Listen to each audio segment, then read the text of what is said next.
जय हिंद साथियों, स्वागत है आपका गोल मंत्रा एकेडमी के परिवार में। आज जो टॉपिक होगा वैदिक सभ्यता होगा। और अभी तक आप क्या पढ़ रहे हैं? प्राचीन इतिहास की सीरीज आप पढ़ रहे हैं। तो पहले आपने क्या पढ़ा है? पाषाण काल को पढ़ा। फिर उसके बाद हम लोगों ने क्या पढ़ा? सिंधु घाटी सभ्यता पढ़ा है। और आज से क्या स्टार्ट होगा? ये वैदिक वैदिक सभ्यता जो है आज से स्टार्ट होगी।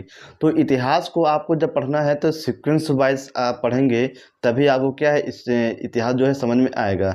तो आपको क्या करना है, बिल्कुल एक तरफ से पहले आप पाषाण काल पढ़िए, फिर उसके बाद क्या है सिंधु घाटी सभ्यता को पढ़िए, और फिर उसके बाद कहाँ आ जाएंगे हम लोग? वैदिक सभ्यता में आ जाएंगे। अब जैसा कि आप लोग पढ़ चुके हैं कि सिंधु घाटी सभ्यता जो आप लोग पढ़े हैं, तो उसका जो लगभग जो है वो 3000 से लेके 1750 BC तक समय रहा है। और 1750 से 1500 के बीच में लगभग ये 250-300 वर्षों का जो समय होता है, इसका कोई लिखित साक्ष्य नहीं मिलता है, ना कोई पौराणिक साक्ष्य मिलता है। अब इसमें क्या है कि इसके बाद जो वैदिक सभ्यता आती, क्या आती है? वैदिक सभ्यता आती है। और इसका जो समय लगभग माना जाता है 1500 BC से 600 BC तक। तो 1500 BC से 600 BC तक जो है ये वैदिक सभ्यता का समय माना जाता है। और इस सभ्यता को दो भागों में बांटा गया है। एक आपका पूर्व वैदिक काल है और एक आपका है उत्तर वैदिक काल। जो पूर्व वैदिक काल का जो समय है 1500 BC से 1000 BC तक का समय माना जाता है। और उत्तर वैदिक काल का जो समय है ये 1000 BC से 600 BC तक माना जाता है। अब इसमें बांटा क्यों गया है? क्योंकि यहाँ पे पूर्व वैदिक काल में जो हम कह सकते हैं वर्ण व्यवस्था थी, वो जन्म के आधार पे ना होकर वो कर्म के आधार पे थी। लेकिन जैसे जैसे पूर्व वैदिक काल समाप्त हुआ और फिर उत्तर वैदिक काल आया, तो यहाँ पे जो वर्ण व्यवस्था है, जात व्यवस्था है, ये जन्म के आधार पे ना होकर कर्म के आधार पे ना होकर ये जन्म के आधार पे कर दी गई हैं। और फिर इसमें जो है अनेक प्रकार की कुरीतियां हैं, अंधविश्वास है, जादू टोना आडंबर बहुत ज़्यादा जो है ये फैल गया है। यही कारण है कि 600 ईसा पूर्व के बाद नए नए धर्मों का उदय हुआ है। जैसे आपका जैन धर्म है, बौद्ध धर्म है। तो जैन धर्म बौद्ध धर्म का उदय क्यों हुआ है? क्योंकि वैदिक सभ्यता में बहुत सारे झूठ है, आडंबर है, जादू है, टोना है, और जात व्यवस्था इतना कर दिया गया है कि उससे लोग त्रस्त होकर क्या है नए नए धर्मों की ओर ये भागने लगे हैं। तो ये आपको याद रखना है कि पूर्व वैदिक काल और उत्तर वैदिक काल। तो पूर्व वैदिक काल में जो वर्ण व्यवस्था या जात व्यवस्था ये कर्म के आधार पे थी। फिर उत्तर वैदिक काल में जो जाति व्यवस्था या वर्ण व्यवस्था ये जो है क्या कहते हैं कर्म के आधार पे ना होके जन्म के आधार पे हो गई थी। आगे हम देखेंगे वैदिक शब्द। तो वैदिक शब्द जो वेद से लिया गया, किससे लिया गया है? वेद से लिया गया है, जिसका अर्थ ज्ञान होता है। तो वैदिक शब्द की उत्पत्ति वेद से हुई है। और वेद का अर्थ क्या होता है? ज्ञान होता है। ये भी आपको याद रखना है, क्वेश्चन आ जाएगा कि वेद शब्द का अर्थ होता है तो क्या होता है? आपका ज्ञान होता है। आगे हम देखेंगे इसके निर्माता कौन है। इसके निर्माता जो आर्य लोग कहलाते हैं। इसके जो निर्माता कौन कहलाते हैं? आर्य कहलाते हैं। मैक्स मूलर ने आर्य शब्द का अर्थ क्या बताया है? श्रेष्ठ जाति से। किससे बताया है? श्रेष्ठ जाति से। तो मैक्स मूलर ने क्या बताया है कि आर्य का अर्थ तो श्रेष्ठ जाति से ये अर्थ बताया है। किसने बताया है? मैक्स मूलर ने बताया है 1853 में। कब बताया है? 1853 में मैक्स मूलर ने आर्य शब्द का उल्लेख किया है, जिसका अर्थ बताया है श्रेष्ठ जाति। क्या बताया है? श्रेष्ठ जाति। आगे हम देखेंगे आर्यों की भाषा क्या थी। तो आर्यों की भाषा संस्कृत थी। आर्यों की भाषा क्या थी? ये संस्कृत थी। ये भी आपको याद रखना, क्वेश्चन बहुत पूछा जाता है कि बताइए वैदिक कालीन जो है या फिर आर्यों की भाषा क्या थी? ये संस्कृत थी। और वैदिक कालीन जो सभ्यता कैसी रही? ग्रामीण रही। तो जैसा कि हम लोगों ने पढ़ा है कि सिंधु घाटी सभ्यता जो कैसी रही है? नगरीय सभ्यता रही। लेकिन वैदिक कालीन जो सभ्यता रही है ये ग्रामीण सभ्यता रही है। ये हमेशा याद रखिएगा, बहुत पूछा जाता है कि सिंधु घाटी सभ्यता जबकि वो पहले की है वो नगरीय है, और वैदिक सभ्यता जो है ये बाद की है। ये कैसी सभ्यता रही है? ग्रामीण सभ्यता रही है। अब देखिए अलग अलग जो इतिहासकार हैं, विद्वान हैं, तो उनका मत है कि जो आर्य लोग ये मूल निवासी कहाँ के हैं। तो ये अलग अलग जो है इतिहासकारों के मत हैं। जैसे आपके पहले इतिहासकार आपके कौन है, मैक्स मूलर। तो मैक्स मूलर ने ये बताया है कि ये मध्य एशिया के निवासी थे। कहाँ के निवासी थे, मध्य एशिया के निवासी थे। तो क्वेश्चन क्या आएगा, पूछेगा कि बताइए आर्य जो लोग थे मैक्स मूलर के अनुसार कहाँ के निवासी हैं। तो आपका आंसर क्या होगा, मध्य एशिया के। कहाँ के, मध्य एशिया के ये निवासी थे। ये आपको याद रखना है।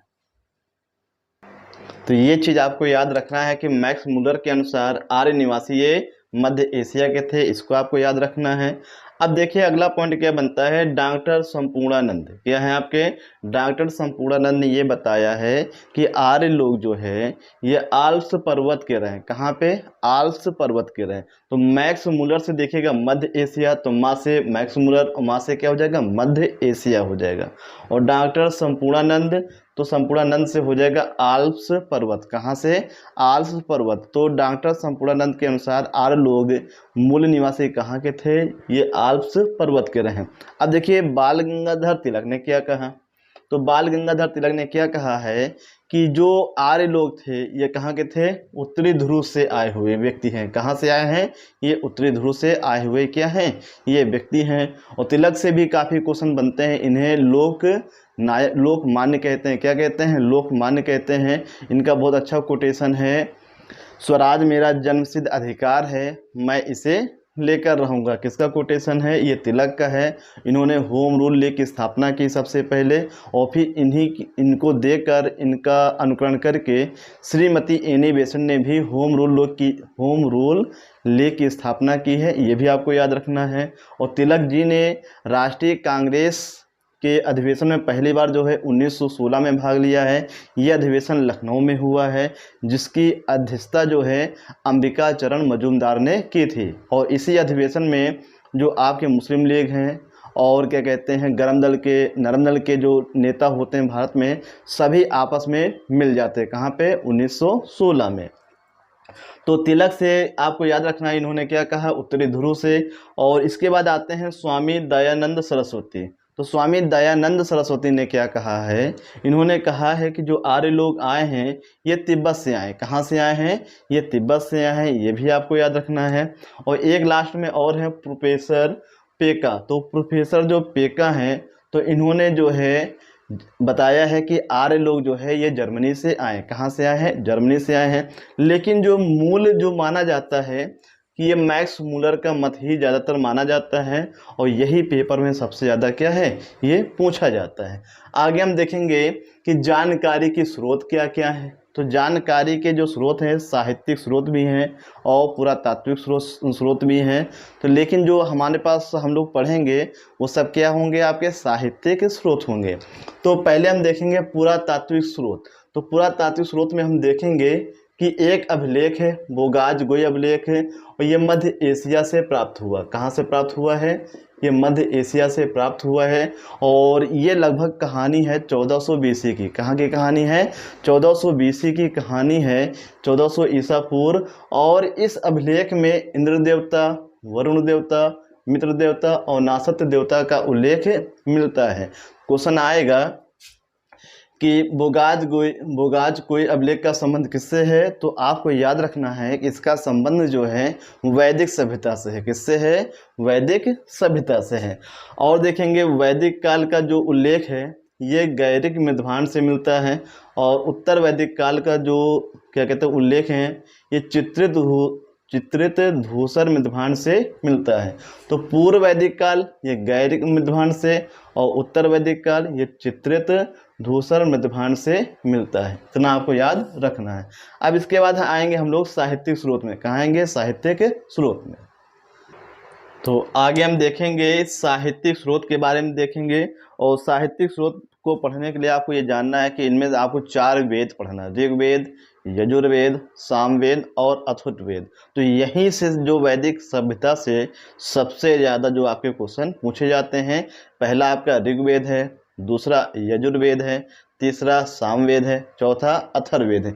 तो अब हम एक एक वेद उठाएंगे और उनके अंदर से क्या क्या क्वेश्चन बनते हैं, तो उनको ध्यान से देखिएगा। तो पहला आपका है ऋग्वेद। अब ऋग्वेद जो है सबसे प्राचीन वेद है। आपसे पूछेगा कि सबसे प्राचीन वेद कौन सा है, ऋग्वेद है। और ऋग्वेद में 10 मंडल हैं। कितने मंडल हैं? 10 मंडल हैं। और सूक्त कितने हैं? तो आपको याद रखना है 1028 हैं। और ऋचाएँ कितनी हैं? 10,580। तो 10 मंडल हैं, 1028 सूक्त हैं और 10,580 जो हैं ये ऋचाएँ हैं। तो मंडल से आपको याद रखना है कि पहला मंडल और 10वां मंडल जो है ये सबसे बाद में जोड़े गए। क्वेश्चन आएगा कि ऋग्वेद में जो पहला मंडल सबसे लास्ट में कौन से मंडल जोड़े गए हैं, तो पहला मंडल और 10वां मंडल जो है सबसे लास्ट में जोड़े गए हैं। तो यहाँ पे हम देखेंगे मंडल की संख्या है 10, सूक्त की संख्या है 1028 या फिर हम कह सकते हैं 1028 और ऋचाओं की संख्या 10,580। कितनी है? 10,580। आगे हम देखेंगे ऋग्वेद को जो गाने वाले थे या फिर ऋग्वेद को जो कहने वाले थे, तो ऋग्वेद को कहने वाले या गाने वाले को क्या कहा गया है? होत्री कहा गया। क्या कहा गया है? होत्री कहा गया। लिख लीजिएगा कि ऋग्वेद को कहने वाले, ऋग्वेद को पढ़ने वाले, ऋग्वेद को गाने वाले क्या कहलाते थे? होत्री कहलाते थे। क्या कहलाते थे? होत्री कहलाते थे। और आयुर्वेद जो है ऋग्वेद का उपवेद है। चारों आप वेद पढ़ेंगे और चारों वेद के एक एक उपवेद होंगे। तो ऋग्वेद का क्या होगा? आपका आयुर्वेद। क्या होगा? आयुर्वेद। ये आपको याद रखना है। अब यहाँ पे देखेंगे इसके 2 ब्राह्मण ग्रंथ हैं। ऋग्वेद के 2 ब्राह्मण ग्रंथ हैं। कौन कौन से हैं? पहला आपका है ऐतरेय ब्राह्मण ग्रंथ, दूसरा है कौशितकी ब्राह्मण ग्रंथ। इसे संखायन ब्राह्मण ग्रंथ भी कहते हैं। तो 2 आपके ऋग्वेद के ब्राह्मण ग्रंथ हैं। पहला आपका ऐतरेय ब्राह्मण ग्रंथ, दूसरा कौशितकी ब्राह्मण ग्रंथ। इसका एक दूसरा नाम भी है संखायन ब्राह्मण ग्रंथ। ये दोनों जो हैं ये ऋग्वेद के ब्राह्मण ग्रंथ हैं। आगे हम देखेंगे कि 2 व्यक्ति हैं, कृष्णद्वैपायन और वेद व्यास। तो कृष्णद्वैपायन और वेद व्यास ने ऋग्वेद का संकलन किया है। इन दोनों ने क्या किया है? संकलन किया। तो क्वेश्चन ये पूछेगा कि ऋग्वेद का संकलन किसने किया है? तो कृष्णद्वैपायन और वेद व्यास ने क्या किया है? इसका संकलन किया है। अब देखिए कि ऋग्वेद में जो आपके 10 मंडल हैं, तो 10 मंडल में जो आपके 4 मंडल की चर्चा करेंगे तो उन चारों मंडल से क्वेश्चन पूछे जाते हैं। जैसे पहला आपका है तीसरा मंडल, तो तीसरे मंडल में ही गायत्री मंत्र का उल्लेख किया गया। बहुत ही इंपॉर्टेंट है। सबसे ज़्यादा इंपॉर्टेंट क्या है कि गायत्री मंत्र का उल्लेख जो है ये किस वेद में किया गया है? ये ऋग्वेद में किया गया है। किस मंडल में किया गया है? तीसरे मंडल में किया गया है। और ये किसको समर्पित है?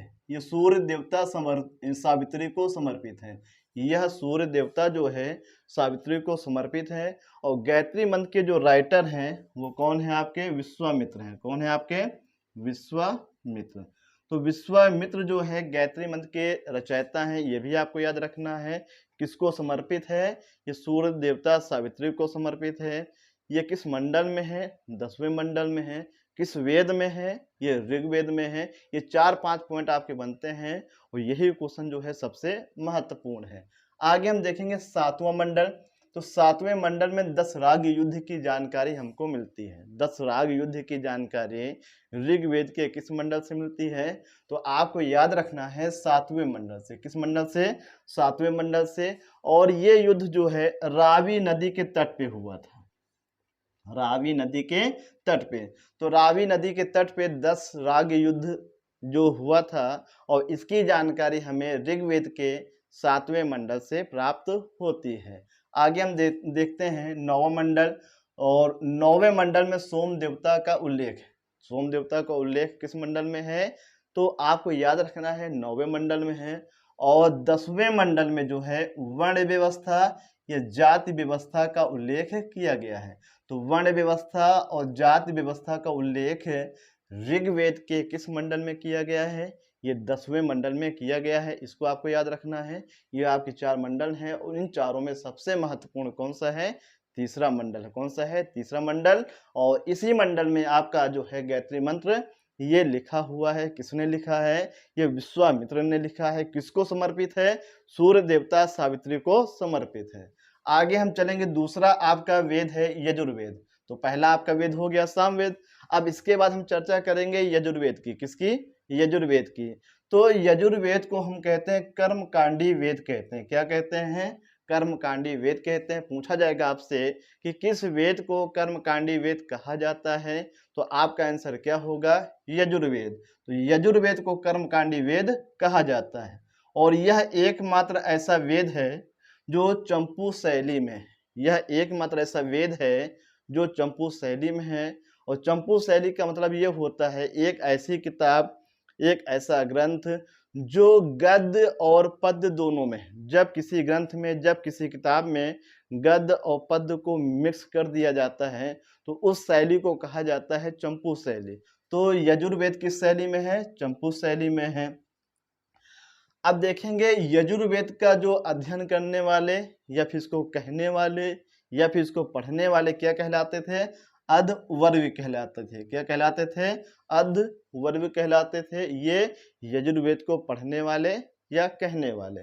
आगे हम देखेंगे यजुर्वेद के दो ब्राह्मण ग्रंथ हैं। एक आपका है शतपथ ब्राह्मण ग्रंथ है और एक आपका है तैत्तिरीय ब्राह्मण ग्रंथ। एक आपका शतपथ ब्राह्मण ग्रंथ है, एक आपका तैत्तिरीय ब्राह्मण ग्रंथ है। और शतपथ ब्राह्मण ग्रंथ में ही सर्वप्रथम जो है मोक्ष की चर्चा की गई है। आगे हम देखेंगे कि यजुर्वेद के 4 उपनिषद हैं। यजुर्वेद के कितने उपनिषद हैं? ये 4 उपनिषद हैं। कौन कौन से हैं? कठोपनिषद है आपका, एक ईशोपनिषद है और तीसरा आपका श्वेतेश्वरोपनिषद, श्वेतेश्वरोपनिषद, और चौथा क्या है? मैत्रायणी उपनिषद। तो अगर हम आपसे बात करें कि यजुर्वेद में जो सबसे ज्यादा जो क्वेश्चन पूछा जाता है वो आपका पूछा जाता है कर्मकांडी वेद। क्या पूछा जाता है? कर्मकांडी वेद पूछा जाता है। उससे भी ज्यादा इंपॉर्टेंट क्या है? शतपथ ब्राह्मण। तो शतपथ जो ब्राह्मण है ये किस वेद का ब्राह्मण ग्रंथ है? तो आपको याद रखना है यजुर्वेद का। और यहाँ पे लिखा है धनुर्वेद। तो जिस प्रकार से मैंने अभी पढ़ा है कि ऋग्वेद का एक उपवेद है। क्या आपका? एक उपवेद है।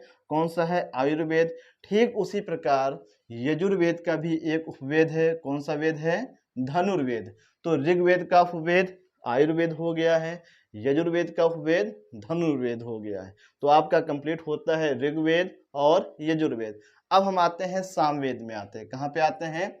सामवेद में आते हैं। अब देखिए सामवेद जो है आपका, इसे भारतीय संगीत का जनक कहते हैं। सामवेद को भारतीय संगीत का जनक कहते हैं। क्यों कहते हैं? कि जैसे आपने पढ़ा होगा कि संगीत में 7 स्वर होते हैं, सा रे गा मा पा धा नी, सा रे गा मा पा धा नी। तो ये संगीत के 7 स्वर हैं और इनकी जो उत्पत्ति कहाँ से हुई है? ये सामवेद से हुई है। तो आपको याद रखना है कि 7 स्वरों की उत्पत्ति ये सामवेद से हुई है और इसलिए सामवेद को भारतीय संगीत का जनक कहा जाता है। तो अगर आपसे पूछे कि किस वेद को भारतीय संगीत का जनक कहा गया है, तो सामवेद को भारतीय संगीत का जनक कहा गया है। इसके बाद देखेंगे इसके 2 उपनिषद हैं। एक आपका छांदोग्य उपनिषद है और दूसरा आपका जैमिनी उपनिषद। तो एक आपका हो गया छांदोग्य उपनिषद और दूसरा क्या है आपका? जैमिनी उपनिषद। ये भी आपको याद रखना है कि सामवेद के उपनिषद कौन कौन से हैं? एक छांदोग्य है और दूसरा क्या है? जैमिनी है। तो छांदोग्य हो गया और जैमिनी हो गया। अब देखेंगे कि सामवेद के ब्राह्मण ग्रंथ कौन कौन से हैं। तो इसके 2 ब्राह्मण ग्रंथ भी आपको याद रखना है, पंचविश ब्राह्मण और एक आपका खडविश ब्राह्मण। तो पंचविश ब्राह्मण है आपका और एक आपका है खडविश ब्राह्मण। तो पंच से 5 हो जाएगा और खड से क्या हो जाएगा? 6 हो जाएगा। और संगीत में कितने स्वर होते हैं? 7 स्वर होते हैं। तो 5 6 7 क्या हो जाएगा? 5 6 7 बड़े आसान से याद कर लेंगे, पंचविश और खडविश, और यहाँ पे 7 स्वर हैं। तो इन तीनों का संबंध किससे है? सामवेद से है। तो यहाँ पे हम देखेंगे पंचविश ब्राह्मण ये और खडविश ब्राह्मण, ये ब्राह्मण ग्रंथ हैं। किसके हैं? तो ये आपके हैं सामवेद के हैं। किसके हैं? सामवेद के हैं। अब देखेंगे जिस प्रकार से ऋग्वेद में गाने वाले को होत्र कहा गया है और यजुर्वेद में अधर्व कहा गया है और सामवेद में क्या कहा गया? उद्गाता कहा गया। क्या कहा गया है? उद्गाता कहा गया है। तो फिर से सुनिए कि सामवेद को कहने वाले, गाने वाले, पढ़ने वाले क्या कहलाते हैं? क्या कहलाए हैं? उद्गाता कहलाए। क्या कहलाए? उद्गाता। जबकि ऋग्वेद में होत्र है और यजुर्वेद में अथर्व है, और यहाँ पे क्या है, उद्गाता है। अब यहाँ पे देखेंगे इसका भी एक उपवेद है, इसका भी क्या है, एक उपवेद है, और वो आपका उपवेद है गंधर्व वेद। क्या है आपका, गंधर्व वेद। क्वेश्चन पूछेगा कि सामवेद का एकमात्र उपवेद कौन सा है, तो आपका आंसर होगा गंधर्व वेद। क्या होगा, गंधर्व वेद। ये चीज आपको याद रखना है। तो इसके बाद हम लोग आएंगे कहाँ पे, अथर्ववेद में। कहाँ पे, अथर्ववेद में। तो इसके बाद हम लोग क्या देखेंगे, अथर्ववेद को देखेंगे। अथर्ववेद से क्या क्या क्वेश्चन बनते हैं, तो अथर्व जो इसका जो संकलन किया है, इसकी रचना जो है की गई है, तो अथर्व ऋषि रहे हैं और एक रहे हैं अंगिरस ऋषि। तो अथर्व ऋषि और अंगिरस ऋषि के द्वारा जो क्या कहते हैं, ये अथर्ववेद का संकलन किया गया है, इसकी रचना की गई है। और इसका एकमात्र ब्राह्मण ग्रंथ, बहुत पूछा जाता है कि अथर्ववेद का ब्राह्मण ग्रंथ कौन सा है, तो आपको याद रखना गोपथ। तो इसका जो है ब्राह्मण ग्रंथ क्या है, तो इसका ब्राह्मण ग्रंथ जो है गोपथ है। और शिल्प वेद जो है इसका उपवेद है। क्वेश्चन पूछेगा कि अथर्ववेद का उपवेद क्या कहलाता है, तो अथर्ववेद का उपवेद शिल्प वेद कहलाता है। क्या कहलाता है, शिल्प वेद कहलाता है। और इसको गाने वाले या कहने वाले, इसको गाने वाले और कहने वाले क्या कहलाए हैं, तो ये आपके ब्रह्मा कहलाए हैं। तो एक चीज और बताना चाहेंगे, यहाँ पे जो आपके क्या कहते हैं होत्र हैं, आयुर्वेद हैं, तो इसका एक नोट्स बनाने के बाद एक छोटा सा चार्ट भी बना लेंगे चारों वेद को, तो आप चार्ट बनाकर भी उससे क्या है, इसको कर सकते हैं। और देखेंगे अथर्ववेद में जादू टोना के बारे में बताया गया, जादू टोना आडंबर, जादू टोना आडंबर। तो अथर्ववेद में क्या बताया गया है, जादू टोना आडंबर के बारे में बताया गया। जैसे कोई भी तांत्रिक होता है वो किसका अध्ययन करता है, ये अथर्ववेद का अध्ययन करता है। क्यों, क्योंकि अथर्ववेद में ही जादू टोना आडंबर के बारे में बताया गया। और इसीलिए जो है क्या कहते हैं कि धीरे धीरे लोगों का जो लगाव है वेदों की ओर से हटने लगा था। क्यों, क्योंकि इसमें जाति व्यवस्था, वर्ण व्यवस्था, जादू टोना डंबर इतना ज़्यादा हो गया, इतना ज़्यादा हो गया कि लोग इससे त्रस्त हो गए। और फिर क्या, लोग जैन धर्म, बौद्ध धर्म की ओर क्या है वो जाना स्टार्ट कर दिए हैं। तो यही कारण है क्या है कि वैदिक सभ्यता से लोगों का दूर जाना। क्या, जाति व्यवस्था, जादू टोना आडंबर, ये यही सब क्या है, इसके कारण हैं। तो इस प्रकार से आपका वैदिक सभ्यता ये कंप्लीट होता है। और इसको अच्छे से देखिएगा और नोट्स जरूर बनाइएगा। और कुछ आप अपने आप भी क्या है, जैसे हमने लिख दिया है, तो आप ये इसमें लिखते हैं तो चार्ट बना के आपकी अपनी कॉपी में लिख सकते हैं, ताकि कुछ चीज़ें जो हो अच्छी लिखी रहेंगी तो हमको पढ़ने में भी अच्छा लगेगा और याद भी हो जाएंगी। तो ठीक है, रोजाना की तरह आज फिर आपसे पूछेंगे कि आज आपको बताना है जायकवाड़ी परियोजना। जायकवाड़ी जो परियोजना है ये किस नदी पे है, इसका जवाब आपको कमेंट सेक्शन में लिख के बताना है। जायकवाड़ी परियोजना।